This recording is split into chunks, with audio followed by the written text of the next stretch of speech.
There are souls that specifically came here to this lifetime with a mission to help bring about what we might call ascension, the new evolution of Earth.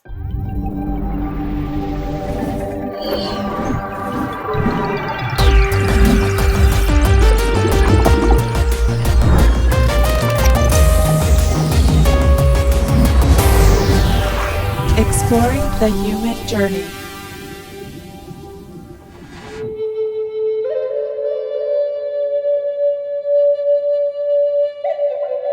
My name is Wayshower. I'm a transformational coach for New Earth architects, light workers, starseeds, empaths who have incarnated here on planet Earth for a mission to unite the planet and bring about ascension. Ascension is the inevitable process of evolution that every planet goes through. All the planets in the galaxy are moving around the central sun like a clock face, and at the striking of the hour, there is a significant leap in evolution. And ascension is aligning with that evolution and aligning the human systems and structures and paradigms in order to evolve with the planet. When clients work with me, I take them through an initiatory process. And so first we have to get all of our parts aligned and harmonized, and we have to investigate how to heal and balance those parts. And then we give the opportunity to align with that mission and then integrate that so that they get everything they need in order to fulfill that mission in this lifetime.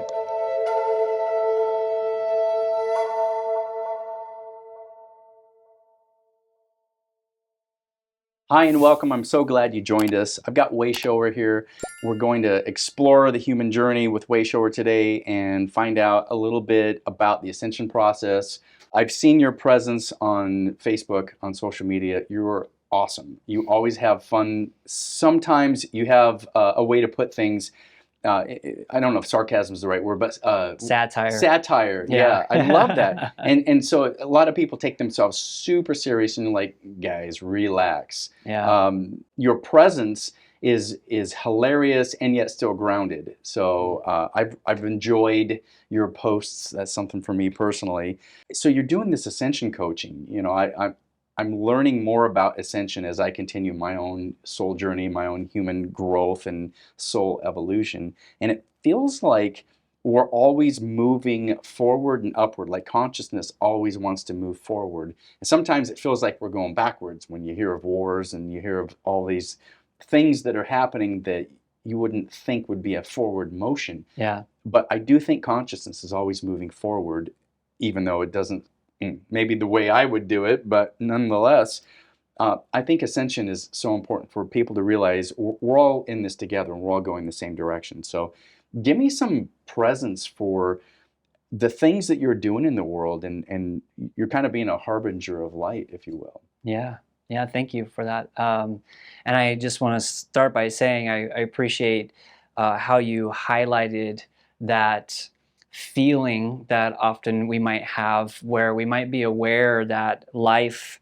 is moving forward, evolving, harmonizing, we'll say, but around us doesn't look like that. And I think that's a critical point because right now it feels like we are really in the midst of the birthing pains of a new world, a new earth, whatever you want to call it.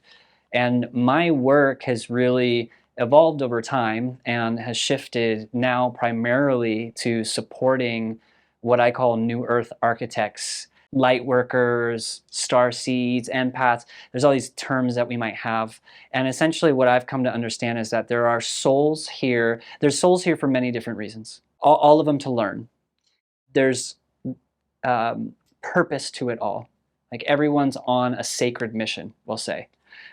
Because the evolution of the soul is sacred, and we're all here for that.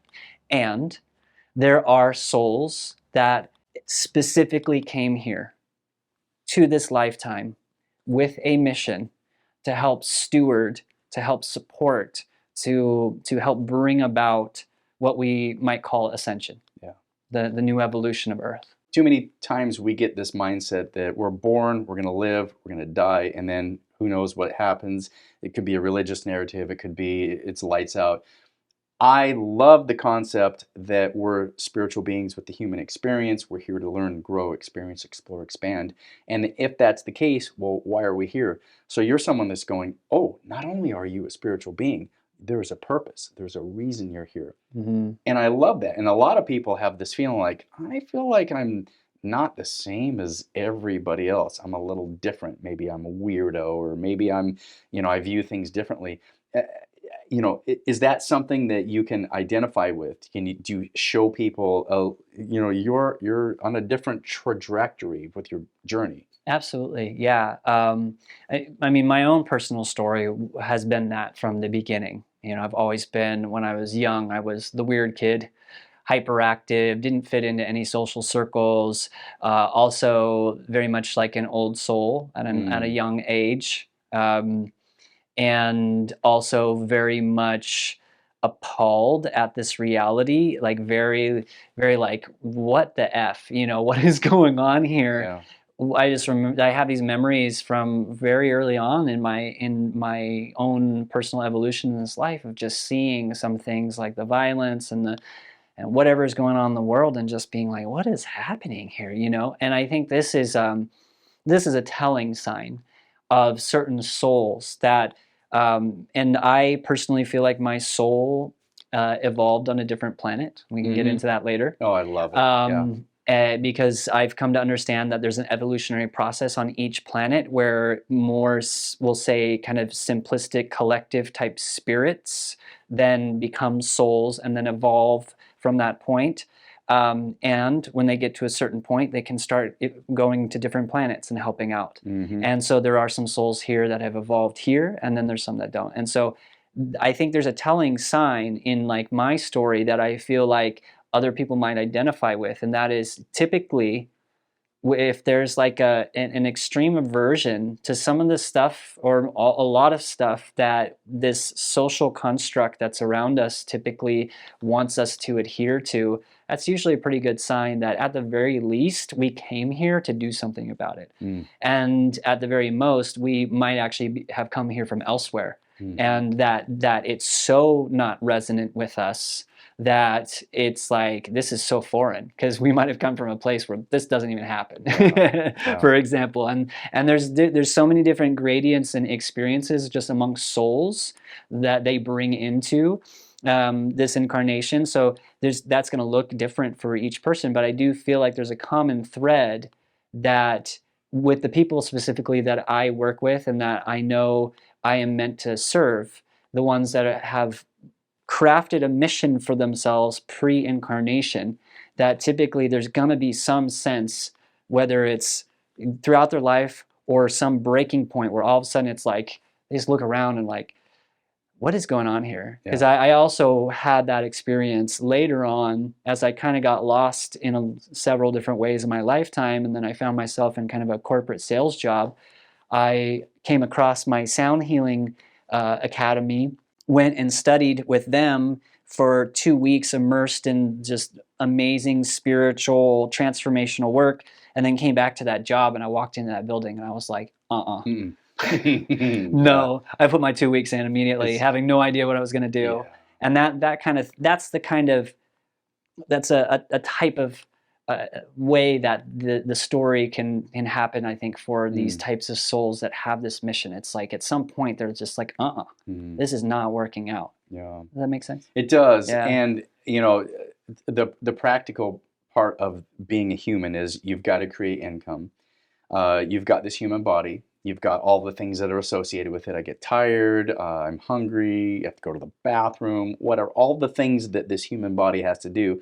A lot of us in this place feel the heaviness of earth. We feel the density of these energies, this body, and then you easily watch the news and you see atrocities and crimes and things that people have to go through, wars and people hurting each other, and it just doesn't. It's like, why do we have to have all of this pain? Why do people have to fight? And it doesn't make sense when you look at it through a spiritual perspective. But if you're just given like, well, I got one life and I got to try to get the most toys because he who dies with the most toys wins. Right. If you're just in that mindset. Mm-hmm. But if you have the idea that there's more to it, we come here to have some sort of a expansion of our soul evolution, some journey to go through. It's such a great narrative, and if you can live in that space and then go, well, what is there? Then you begin to learn more, and the more pieces of the puzzle fit together. Um, for me, ayahuasca and hypnotherapy have been very important for my soul transformation, to help me get out of a mindset of this is all there is, there's nothing more, and then to get out of the mindset of you get one lifetime and then there's some sort of a judgment, and if you don't do it right, you go to a bad place. If you do it right, you get to go to the good place with the divine. But I was always given this narrative that the divine was separate from me and I wasn't good enough and something had to be done so I could be with the divine. Mm-hmm. And unraveling that, I'm realizing there's so much more joy on this human journey when you realize we're all here working together for something. Maybe we don't know what it is, and maybe we need someone to show us the way-shower, you know. So I've had those inner intuitive hits, whether it's through plant medicine or doing some sort of a hypnosis technique or something. How have you integrated that in your life? Have you had some experiences like that? What are some of the things that you've had to undergo to get yourself in a space of intuition and revelation and understanding? Well, I like to call my life a shamanic initiation. Because I have gone through a process. Like for example, like right out of high school, I went through like 10 years of alcohol and drug abuse. And looking back on that now, it was part of that was this just strong aversion to this reality. Yeah. This sense that there's just so much more out there, and just like wanting to like get that connection and seeking it through the substances that initially gave me that connection and then really significantly cut it off. And so like the first real experience of me kind of reawakening to my spiritualities, I went through a 12-step program, and just in that process of cleaning house, like, because I built up a bunch of stuff somatically in my body, energetically in my field through those years of alcohol and drug abuse and all the nasty stuff that went with it. And what the 12-step program was efficient at was really kind of getting the gunk out, and also getting me to intentionally connect again with a spirit, a higher power. I had always been connected in some way with spirit and higher power, and then in the last like years of my addiction was actually when I started really getting awakened to like the starseed concept. I remember watching a video that was talking about galactic origins and all these different planets, and it was just like, it just hit me like right in the core, like, oh my gosh, this is truth. And what was interesting is that's one of the reasons why the last couple of years of my my addiction, we'll say, became really intense, because I started waking up to that multidimensional self while also just really just getting into the dregs of and it was just like I was pulling, you know, and I snapped several times before I finally just like, okay, I need to do something. I've gone through cycles like that kind of over and over again, but with somewhat lesser degrees over my life, mainly because what the main marker that I found in my own, and I call it a shamanic initiation, because for me, there's an energy that wants to move through me, that wants to help with healing, with guiding, with mentorship, with creating, with music. Like it's a very active energy, and it wants to be a healer, essentially, right? But not doing the healing, but bringing that energy forward. And I've realized that every time in my life where I have restricted that, that's when the consequences come. And I feel like there's kind of an archetype there with the shamanic archetype that I feel like is a little bit more specific to my experience. But that archetype, there's an overarching archetype, I would say, to the New Earth architects, missionaries, that I would say is similar. And that is typically what I found, especially with the people that I work with, is that we spend a certain amount of our life in ignorance. and then something starts kind of waking us up. And typically what happens is that there's a time where we're just like, we're at odds with each other, ourselves, right? And that's because it's like our soul's like, it's time to go. We like time to do the mission, and then we're still doing the stuff that's not aligned with that. And that can happen kind of over and over again too, to different degrees, like it did for me, where it's like, okay, we might wake up to something. I studied sound healing. I got into a modality, but it wasn't quite resonant, and so I kind of pursued that for a little while and almost pushed it too far, in the sense of I knew it wasn't resonant. And then there was some consequences, just some things energetically, things outside. And I think this is just something that these new earth architects, these people with a mission, these souls with a mission, will often experience, is that they'll have this sense of something greater that starts awakening within them, or they're reminded, they remember it from earlier childhood or previous lifetimes.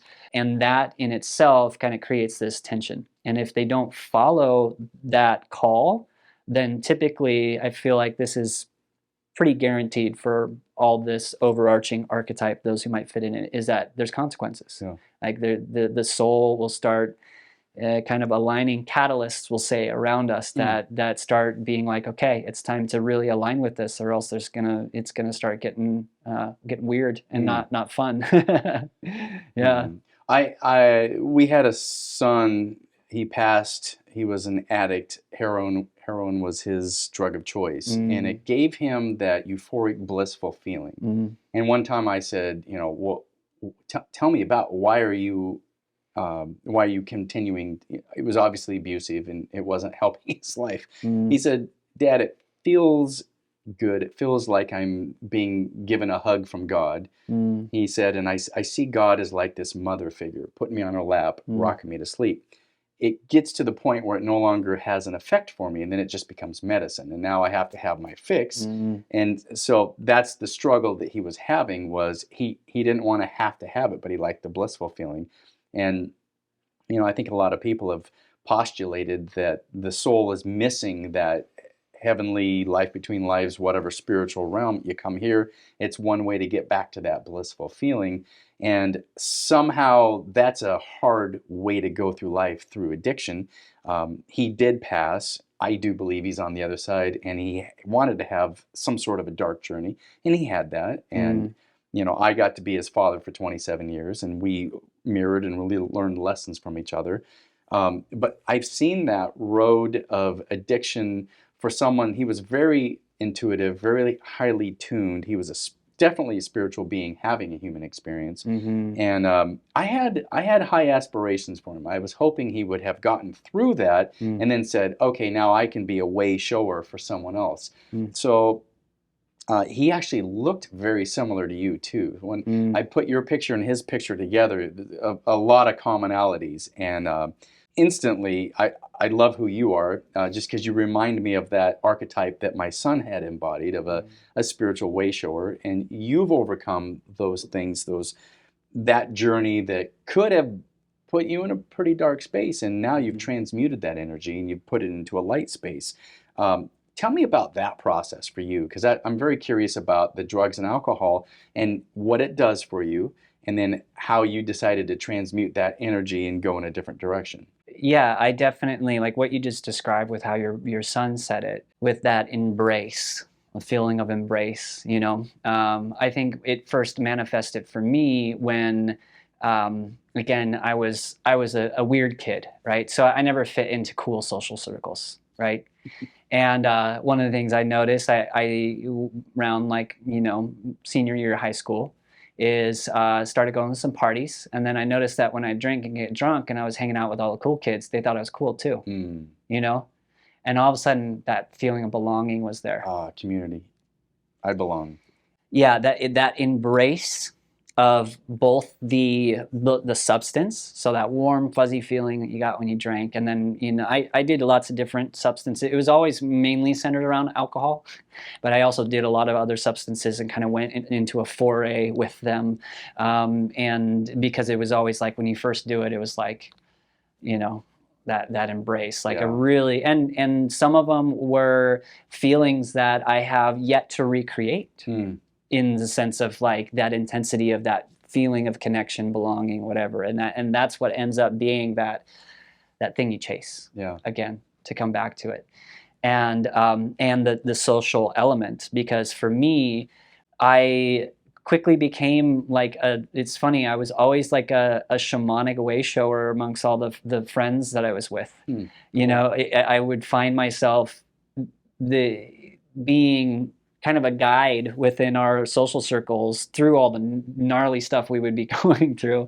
Because right after high school, like as soon as I started drinking, and this is an interesting part about, I think, my archetype of, again, I have worked with plant medicines, and I know we'll talk about that, but when it comes to substances, they immediately align me with I want to call them kind of hell realms, we'll call them, of what those substances represent.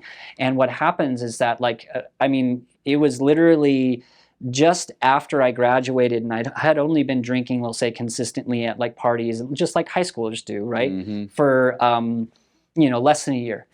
But all of a sudden, I encountered this friends group that I had worked with one of them, and I started hanging out with them. And what was funny is, like, one of the first nights I hung out with them, we were all intoxicated, and the guy that I was friends with, that had the car, was driving up this road up to Paradise, California, where we live, and was just this old hoopty ride, this like loose steering, and he was just hauling butt through these turns. I was scared out of my mind. And this was one of the first times we hung out. But I kept hanging out with them for a significant amount of time. And I feel like why that's coming through with that explanation is that kind of represents, like, I was so needing that connection through both the substances and what the substances allowed me kind of to do, because we connected on, we drank, we did mushrooms, we did other things, and we kind of connected to that. So it was like, it was all built around that connection. Yeah. But was really messy and gnarly around it. But that messy gnarliness still did not outweigh this desire to have that connection, and eventually I got out of that friends group because it got so gnarly, and this was the kind of the process. It's like I'd hit some kind of bottom where I'd be like, okay, it's that group of people, and I'd move on from the group of people, but I wouldn't do anything internally. Right? And new drugs, right? I'd go to a different drug or something, or just a different social circle that did slightly different things, and would be great for a little while, and then not so great. And that just kind of kept happening. And getting out of that, again, kind of as I explained earlier, it just became so much of just this war within myself, and really I started hurting people, because for a while it was mainly internal. I wasn't like violent outwardly. I wasn't a fighter, and so, but there was violence there still because of what I was into, and I internalized that. But then eventually I started hurting people. That's when it got rough. That's when I realized, I'm like, this is absolutely not who I want to be. Doing the 12-step process, that was something that had been introduced to me through a family member, and after kind of testing the waters and still drinking for a couple of years, I finally hit a bottom that just was like, all right, I'm going to go after this thing in earnest. There's some specific steps within the 12 steps that I actually feel like everyone would value from, and one of them is like an inventory, where you just basically put on paper everything, all that you've done, all the things, all the ways you harm people, your part in it, your resentments, all that stuff. Super powerful. And then there's a couple other steps that you do, and then there's the amends, and you go around, you make amends. Any healing through addiction definitely needs those pieces. And I think that was the most valuable part of the 12-step process. That being said, I was in that paradigm, we'll call it, that group for about 3 or 4 years, and then it started. What happened is I discovered ayahuasca. Oh, so good. And I discovered my sound healing tribe kind of around the same time. Just the spiritual element of the program of the 12 steps I realized was not in alignment, wasn't nourishing me on the deeper levels. And I think this is an important part because I actually have an aspiration at some point to develop a sobriety, addiction guidance program of some sort, because my story is that I can see there's some really good value in the 12-step process, just that process that is outlined in the program, and there's some things missing that within those paradigms are kind of hard to put in because they're really tight knit into the their container. And there's all these isms too within that paradigm, and that was another thing I discovered. There's a lot of fear-based isms around, like, once an alcoholic, always an alcoholic. If you have one drink, you're going to die. And it's like, while that might be true, it kind of beats into your head, this idea. It's like, you're always going to be an addict. You're broken. You're always broken. You're always, and I do feel like there's certain souls and bodies that are more sensitive and more reactive and more likely to go into an addictive path. And so I do think there's a foundational truth there. That being said, I am of a firm believer, and I've seen it in my life and others, that there's no such thing as once a thing, always a thing, especially when it comes to a limitation like that, a limitation like an addiction. That makes sense. That's so good. And I agree with that, because when my son Tyler would go to an AA meeting or the NA, either one, he would say, Dad, I don't want to go there and confess that I'm an addict, I'm an alcoholic. He says, I'm not, or I can be. He says, it's my choice. And I was like, oh, that opened my eyes there. And I think that's a really good way you said it. It's like a good starting place, but I think there's a way to continue to grow. And I love that you've done that. So keep going. So you're this guy in that space. You go to an ayahuasca ceremony, something's changing now. New perspective. So I had done at least probably 2 ceremonies, I think, and I was really fortunate because there's a really beautiful temple that is close to where I grew up, that I had regular access to, and so what had happened is I actually knew the people that facilitated the journeys and had actually been given the opportunity to do them early on in sobriety. But because I was kind of in the, like, I have to be sober and that means nothing. I remember I was following a woman on social media, and it's just one of these things where she just started calling to me, ayahuasca, it was, the curiosity was there, and then she started appearing in different places. And this one woman I was following specifically, it was just like there was something about her story where I was just like, I was getting really curious. That's a very common thing where people, like, when the Madre calls you, you know it is like your time. A lot of people will ask me, should I do ayahuasca? I'm like, that's not something I can tell you. Do you feel like, I feel like I want to do it? Then you might want to have that as an experience. You can feel that there's a pulling, there's a calling. Yeah, absolutely. And the place that I sat with was just, I've only done 2 types of ceremonies, theirs and another, but I just know that it's probably one of the highest integrity containers that you can probably find in North America, just because I feel it, and there's so many different aspects of it, and that gave me a really safe container to start to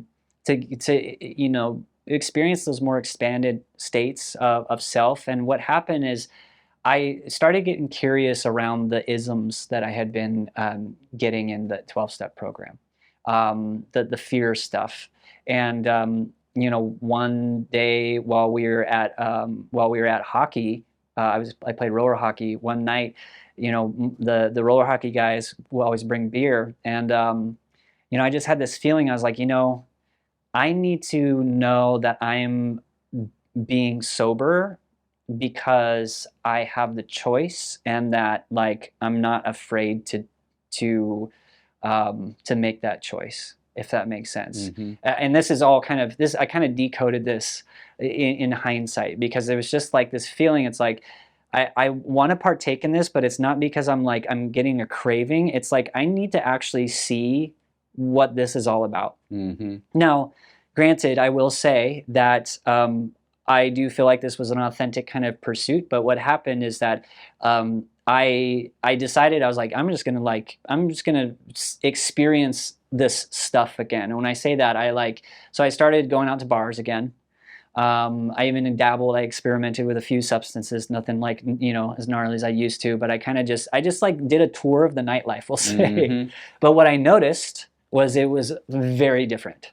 And there was a very different awareness because I was doing these, and what happened is I was doing these plant medicine ceremonies very regularly, like in between these forays, and just seeing like where I was, the healing needed to happen, and understanding just like the lack of resonance that this stuff had. And there was a lot of really great insight there. And the only thing that I made a mistake with is I left the door open because I could see that there was a point within that kind of exploration where I could have just kind of been like, okay, I'm done with this. But that wasn't the case. And just to kind of sum up, because there was multiple years of issues after that, but just to sum that up, I did have, I kept that door open and was recreationally doing it responsibly for a little while, but then life got intense in a pretty significant way for me after that. And I found myself getting kind of slipping back into the reliance on specifically drinking to like help soothe some of the intensity that I was going through. So I did go through a whole kind of other process of like getting sober again. And that was a little long and drawn out, mainly because I tried to kind of, I explored doing the AA thing again. And it just totally was not, I couldn't, I just could not do it.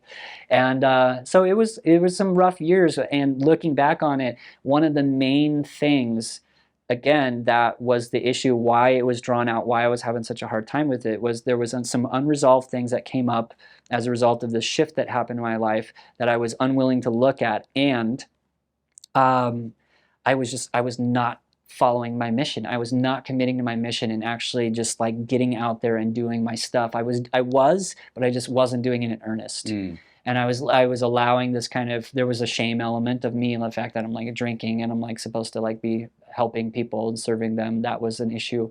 But looking back, it was like Spirit was just like, you got it. Like, this is your way through. This is how you release yourself from this, is you have to commit to your mission, like fully, utterly, completely. And I wasn't. I had one foot in the door, one out the other, and that was one of the reasons why I was kind of, the alcohol was an option, was because it was kind of keeping me one foot out the door, if that makes sense. I feel like the plant medicine work that I did during those years was really supportive in bringing to the surface things that really needed to be addressed in order for me to just understand my multidimensional nature, and it really activated me on what I call like a shamanic level. It really activated me in my my ability to interface with spirit and to be able to help others do the same. And the highlight that it was offering with these things that I was exploring at the same time was really invaluable. Because even though again I left the door open, we'll say it was all very important information and revelation that helped me make better decisions, that helped me actually really keep my head above water in a lot of ways, even when I was like getting into the darker elements of it, if that makes sense. Well, you talk about the multidimensionality of yourself. So earlier you talked about different planets. You felt like you were in a different place. I do think we have this multidimensionality about us. Are aliens real? Are ETs? I think it's a different dimensional reality. I'm not here to talk about things I don't fully understand, but I think there's some depth there, that it's not necessarily the same 3D reality. Give a little presence of how you think that soul evolution occurs. I've read Journey of Souls. Dr. Michael Newton talks about basically a cloud and a little puff of a cloud, of the clouds of the divine. A little puff comes off and it individuates. There's a soul. And that's the soul. And that's me, whatever that soul was. And then I play these different characters. And he does talk about some planets are easier I've heard some people say, oh, the Pleiades is easy. It's a place where everything's lovely, you know, and then advanced souls go to different places and then they come to Earth and they're like, oh my God, what am I doing here? So give a little bit of what your mindset is, what you think that soul journey is from planetary evolution. Yeah, absolutely. Well, I do have to say that I refer to a particular body of work most closely to this that feels most resonant, and it's one that I feel like really woke up the memory of all this in me, and that is it's the Law of One, the raw material. Oh, so good. It's Yeah. just it really I've spent years, and my partner Erica, like she studied it for years before we even met, and cool. and then I've studied it for the last 5 years, and it's one of those things where I've read through it multiple times now, gone through my own kind of like picking apart and resistance and trying to like scrutinize it, we'll say, what's true and what's not. Yeah, is this real? Yeah, kind of a exactly. skepticism there. Yeah. But the more that I read through it, the more I'm just like, this is probably one of the purest channelings and sources of this information that we have. Wow. Honestly, I feel like that. And so I will reference that. I always preface that because I typically like to use that as a reference while also understanding that I was awakened to the information that was already in me through this text. It's kind of like it was like this work that bound all these things that I was discovering. Because I explored Dr. Michael Newton's work extensively before I got into the raw material. Oh, okay, sure. And there's a lot of congruencies there. Mm-hmm. The raw material does kind of describe this process where they talk about the densities, which we might term dimensions. Mm-hmm. But density, I like the term because what they're talking about, because dimensions are kind of almost like this physical space thing, right? Densities are like, they are these layers of reality that it's a certain layer of consciousness that constructs what's called this octave of existence. So just like the 7 to 8 notes that create an octave of musical notes on a scale, a Western scale, we'll say, but they're mathematically just perfect to make that octave. There's an octave of existence that has 7 densities. And the first density is the elements, essentially. Earth, wind, fire, water. Mm-hmm. And then the second density is the plants and animals. And the way that they describe it, and I feel like this is congruent with Dr. Michael Newton's work, because I feel like the clients that describe this kind of the splitting off. So Ra talks about in the Law of One that essentially there's like a collective spirit when it comes to plants and animals and basically that whole second density kingdom. But what happens is that they individuate through certain processes. It happens a lot in our modern day with domesticated animals, like our pets. Because the more that we give them individuated attention, the more they become self-aware. Yeah. And then what happens is that eventually they split off from that collective spiritual energy and they become a soul. So that, and then that immediately, that soul gets into third density, which is where we're at right now. And what I find is interesting about that, and again, kind of congruencies with the work of Dr. Michael Newton's work, is that basically we are in a reality where there's a lot of new souls. Mm-hmm. And there are souls mostly here that are that grew up here, we'll say, on this planet. Although the Law of One does have this really interesting narrative around how there was some other things that happened on some other planets in our solar system, Mars specifically, that there were inhabitants there, that basically their planet became uninhabitable, and so their third density souls came over here and started being part of our population. And there's a whole interesting narrative there to unwind. But so let's say there's some native population, there's some not so native population, and then there are souls, because the way that the Law of One depicts it is that after third density, there's fourth density, and this is where we're going right now in our planetary evolution. And what happens at fourth density is that the souls that go through that graduation, we'll say, become what they call a social memory complex.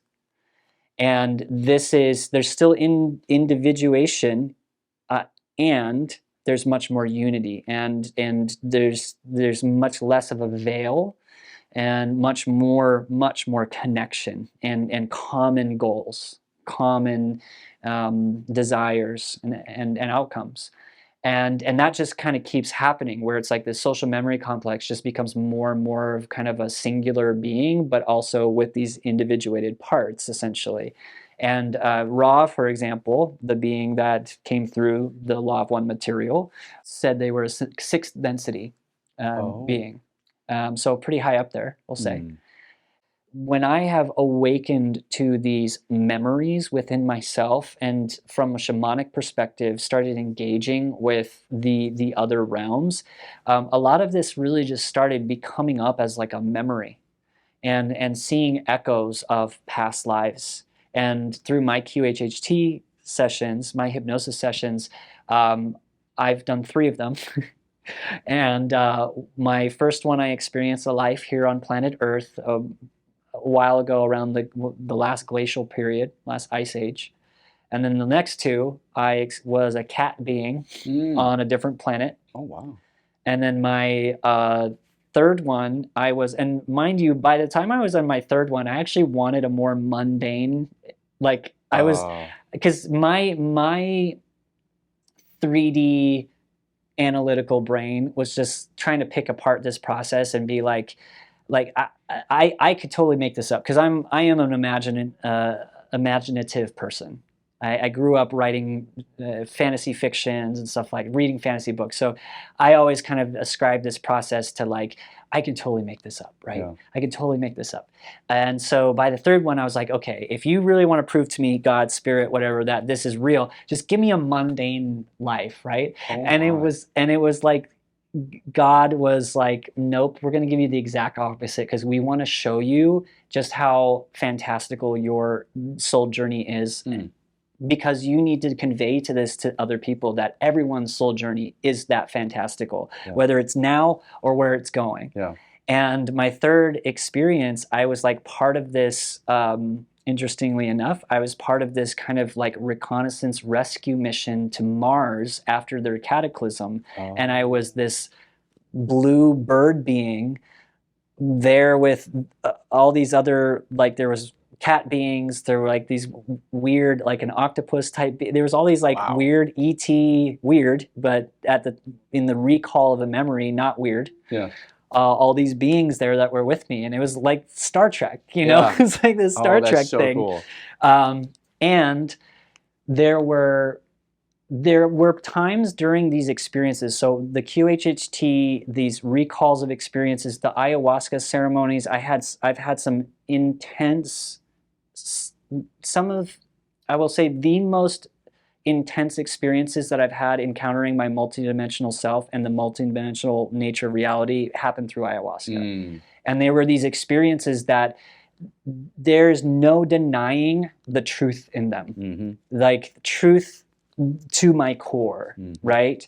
And so all of these things, when I look at them and I really like total them up, I have come to understand that it would be much more ignorant and just, I don't know what the word would be, stupid of me to disbelieve this stuff than it would be to believe it at this point, because of all the things that I've gone through and all the truths that I've awakened to. And to just sum that up and go back to your point and wrap that up, it's like there is this evolution that the soul goes through. And when we get to a certain point of evolution, we turn our service to other planets.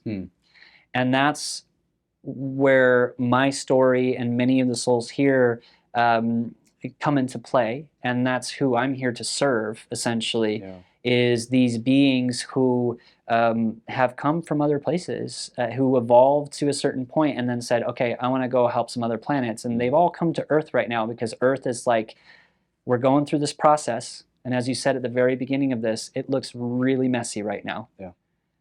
And it's an inevitable process. And the beings that are here to help the process help us move through the process in a more harmonious way. Yeah. Because it is pretty messy right now. Yeah. Through this process, you talked about music, sound healing.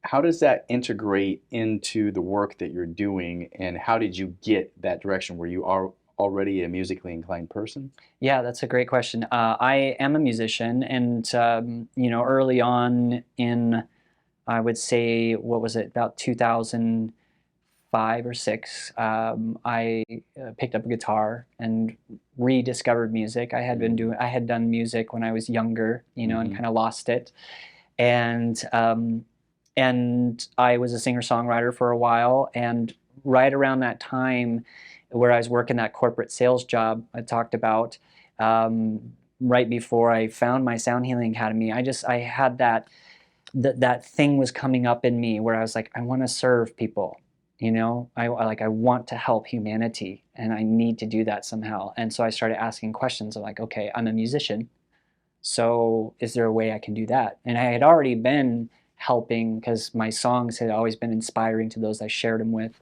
And that's when sound healing came up. There's actually a gentleman in my local town who did some sound healing experiences, and I experienced that, and it just was opened up this possibility. And then from there, it was just this cascade. I got introduced to my teacher, Fabian Maman, who was one of the founding fathers of vibrational sound therapy. And he introduced to me really the subtlety of sound and music. He was a world-renowned touring jazz guitarist who then went on his own spiritual journey, studied Chinese medicine and Qigong, and synthesized all that into like a sound healing practice. Yeah. And it was really fascinating to see that journey in him. And what I found, and then again with the plant medicines, one of the things that was really prevalent for me was the ability to see just how much the music that was part of those ceremonies was motivating the healing process. I have been activated in such a multidimensional way, we'll say, to being able to perceive sound and music through the plant medicine experience. And in that, I implement it into my practice in various ways. As a musician, my primary motivation through my music is just to help inspire transformation. Most of my songs are about some level of transformation. And through using more, we'll say, raw forms of sound in a healing context, there's just, in the law of one, they talk about how the two primal forces of the universe are love and light. And light essentially is the building blocks of everything, right? It's the matter, right? And all the energy, like it's all the stuff we see. But love is the organizing principle of that. It's the song of the creator. And what's interesting is in the Bible, it says, like, in the beginning was the Word. The first thing was the Word. And so I have found that sound is this profound motivator,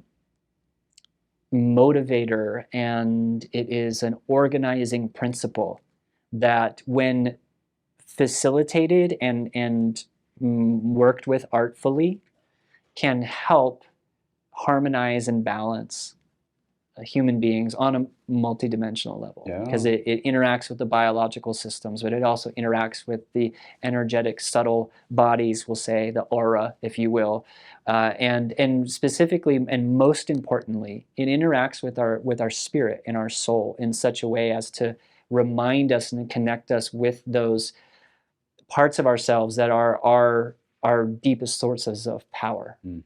In my work and in the sound healing field, you'll see a lot about frequencies, and this frequency does that. And for me, it's almost exclusively about how it ignites the spirit within someone, because that experience, whether it be through the sound or the music or some other modality, that is what allows the space for healing and balancing and the discovery of one's true nature to come through. And so that's how I use those modalities is to connect us with that understanding and that knowing.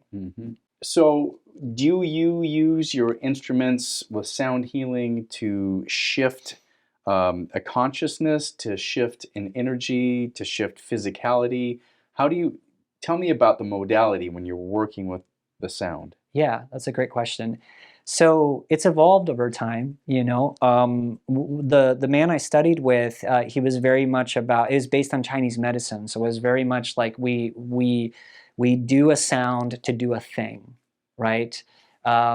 Specifically, we worked with the energy meridians, and balancing the energy meridians is this process of like, you take the pulses, there's these Chinese pulses, and you kind of see which organs are overactive or disempowered, and then you try to balance the meridians through that process. And we would use these tuning forks to do that, which is great. And I think it's a beautiful practice. And there's kind of a more overarching understanding that I've come to, and that is like sound, I think at its best is most efficiently utilized to just help open a person up to their own innate healing abilities.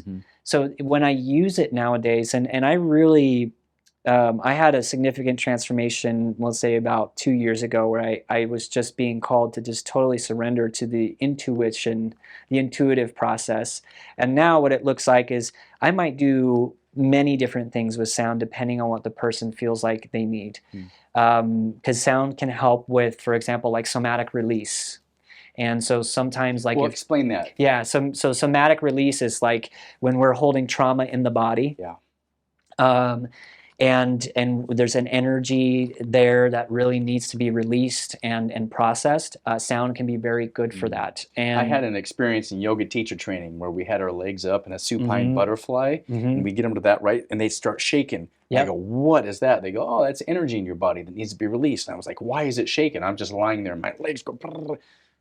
I love that you just said that, because I like to view trauma from the perspective of the energy body, because that's primarily where it's trapped, and then it manifests in the physical. Because essentially what I've come to understand as trauma is that we're energetic beings, right? And so it's like if we could just like turn on what I call the matrix eyes, like Neo in the Matrix, and we saw all of our energetic stuff going on. Well, trauma is like when the otherwise coherent and kind of crystallized, like the circuitry, will say, that's usually flowing harmoniously, coherently, it gets twisted. And what happens is that the energy that naturally flows through there kind of starts building up in it. And that's why a lot of times, trauma leads to either a too much energy or too little, because it will constrict the places that give us the energy, and will also capture energy that otherwise needs to move through us.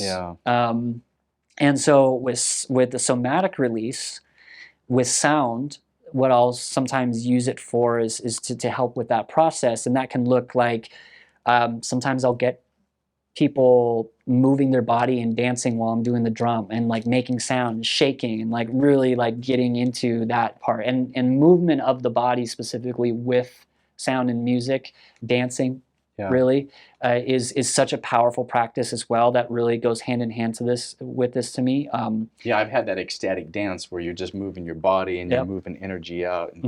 Absolutely. And ecstatic dance has actually been a really powerful, I didn't mention it at all in this this interview, but it's actually been a crucial part of my healing process when I was utilizing it frequently through all the stuff I had talked about earlier. And what I do with the people that I work with is I evaluate if that's something that's going to be valuable for them, because the movement and the release of the body along with the sound is really powerful.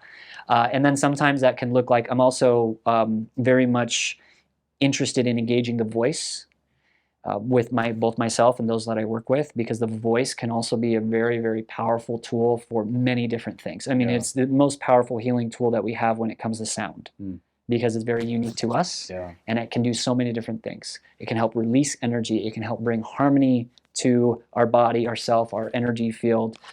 bring forward elevated emotions that help us feel balanced, connect us with the greater divine, we'll say, around us, or a greater spirit. To wrap that up, like when I work with people, it can be them on the table receiving the medicine, because the sound medicine, because it feels like they just need to feel peace and open. And in that, stuff shifts, revelations happens, visions, whatever it might be. Or sometimes it's more of an active thing, where I'm again like engaging with them with the sound and having them do things with me in order to release or balance, that kind of thing. Yeah. So I want to end today doing some sound healing work. I want some demonstration. I love the piece that you did, the feature video at the beginning with the flute. It was just magnificent. I've done ayahuasca ceremonies and I've heard that, and it was like, oh my goodness, it was that magical flow of energy. It just brought me back to those beautiful spaces in plant medicine where you really get that alignment. And so that sound is great. The didgeridoo is very important to me, and that has that primal, just foundational, like just that, Yeah. And I heard you do that before we began to film today. That's an interesting instrument you got there. If you would pull that out camera side and give me a little bit of an explanation of what this work of art is. I call it my dragon didge. Because it's my the guy who made it actually called it a viper, but I like to think it's like my dragon. And I have no idea how he made this, because he kind of keeps his process a little, hush hush. But it's made out of one solid piece of wood. Wow. And it's just amazing. It's one of my favorite instruments, and it's one of my favorite instruments too, because it is really both serving to myself, the player, and those who I play it for. And it's also, I'm not super proficient at it. Like, I'm still getting the circular breathing thing down, but it's such a powerful meditation, because at the very least, the breath work necessary to play the instrument, like if I play this at the end of a stressful day for 10 minutes, it's just like, I'm regulated and I'm ready to go to bed. Yeah. It's really powerful for me in that, and the lucky part about this particular type of instrument is like right against my body, so I get the vibes. Feel the resonance. Yeah. Wow. But one of the things I notice about it, just kind of again from that multidimensionals perspective, is that it seems to really deeply connect the heart all the way down to the root, and it feels like it's offering the opportunity for deep ancestral healing. As I've come to understand it, our soul energy is oriented here in our heart space. Beautiful. And what I imagine when I'm playing this is that my soul energy is kind of coming up from my heart space and then moving from that down into my lower chakras and offering an opportunity for healing and balance. And that's what I usually offer when I'm doing it for other people too. Yeah. Well, play a little bit of it. Give us some feel of that resonance. Yeah, absolutely.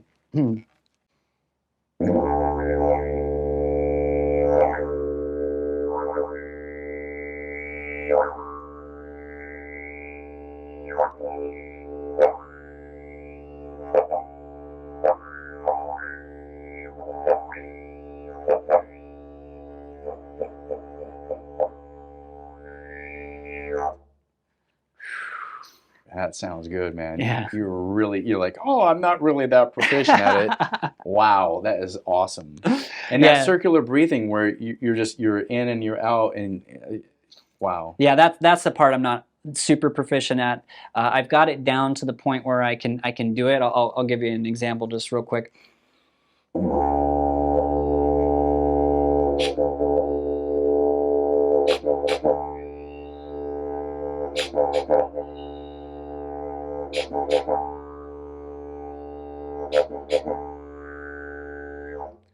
So I've got it down, but if I were to play that for a few more minutes, it's the air intake isn't quite keeping up with the And then you pass output. out. So I'm still working on that part. There's definitely like this like sweet spot where you just you have to get the right amount of air coming in, and yeah, it's an interesting art form just in that part. But yeah, I really love playing it. We're going to close. I'm going to have you do a gong for us. And that's the way we're going to close out. Beautiful. Before we end for today, if there is a way for someone to get a hold of you, to work with you, how do they find out who you are or where you're at? You know? Yeah, absolutely. How do they contact you? Yeah, I have a website, wayshower.love. Cool. And I also am on social media, and my handle for Facebook and Instagram, where you can find me, is the letter B the Wayshower, all one word. So yeah, you can find me on Instagram and Facebook with that handle. Beautiful. If there's one thing you want people to take away from our conversation today, if there's one thing you want people to really tune into and know, what would that be for you? If you completely surrender to and commit to this mission of helping steward and bring forth the ascension of this planet, the expression of the new earth, to help bring forward the unity and harmony and balance that is absolutely possible that we can experience. If you go after that with every ounce of your being, I can guarantee that all the people, resources, connections, relationships, and everything that you could ever dream or need or desire to fulfill that mission is available for you. It is absolutely there. I've experienced that, and it's continuing to happen more and more as I really completely align to it. And anyone who is here for that mission has that availability, because the Earth, this is her ascension process. And she is making available to the people that are here on the mission all the stuff that she needs us to have in order to make that happen. Find it, follow it, and get help if you need to to do that, because it's not always so easy. Yeah. Awesome. Well, I appreciate you being here today. We're going to close out on here. So for that, I'll say to you, my friend, namaste. Namaste. Thank you.